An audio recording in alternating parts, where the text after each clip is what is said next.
Maligayang pagbabalik mga kasolid. Naoya Inoue, resulta ng bada, inilabas na. Japanese promoter, may good news kay Alas. Casimiro naging prangka naman kay Marlon Tapales, kay Inoue pupusta. Iyan ang ating pag-uusapan mga kasolid. Para sa ating unang balita mga kasolid, sa katatapos nga lang ng mga laban, Jermall Charlo panalo kay Jose Benavides Jr. via unanimous decision. Target nga nitong si Jermall na makaharap itong si David Benavides. Dagdag pa nga nitong si Jermall Charlo. Handa rin siya makipag-unification sa bata ni Aegis Grimas na si Adim Kanumi. Nasa radar din ni Charlo na makaharap ang Mexican na superstar na si Canelo Alvarez. At sa pagkapanalo naman itong si David Benavides kontra nga dito kay Andrade. Pinabagsak niya nga ito sa 4th round at pinasuko pagdating ng round number 6 mga kasolid. Gusto na rin niyang makaharap ng Mexican monster ang matagal niya nang hinahamon na si Canelo Alvarez. Ang tanong, papalag kaya itong si Canelo? Banat nga ng promoter nitong si Benavides, ipakita daw ni Canelo na meron siyang bayag mga kasolid. Ito rin talaga ang isang napakagandang bakbakan mga kasolid kung matutuloy ang bakbakan sa pagitan ni Canelo Alvarez at ng Mexican monster na si David Benavides.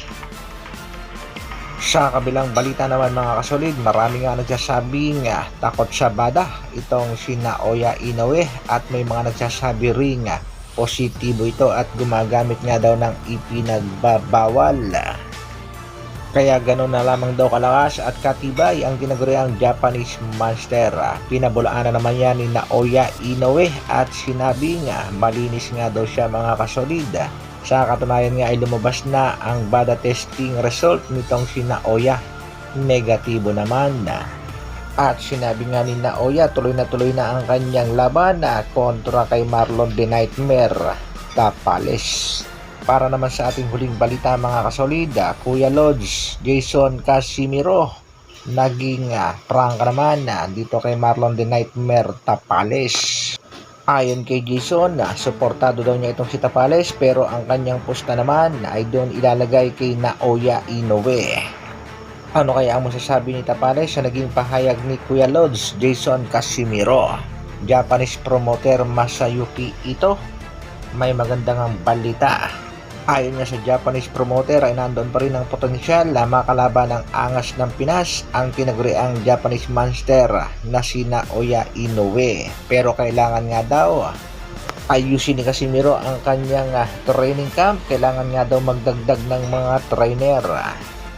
Banat pa ng Japanese promoter, kailangan daw magpakita ng isang impresibong panalo ang angas ng Pinas sa susunod niyang laban. Kung desidido daw talaga ang ating pangbatong si Angas ng Pinas na makaharap ang matagal niya ng pangarap na laban. Yan nga ay ang laban dito kay Naoya The Monster Inoue. Hanggang dito na lang muna mga kasolid. Maraming salamat sa patuloy na pagsuporta at panonood. Isang like naman dyan at sa mga bagong mapapadaan sa aking munting channel, pasubscribe naman. Mabuhay, Dr. Alvin Vlogs. Brrrr.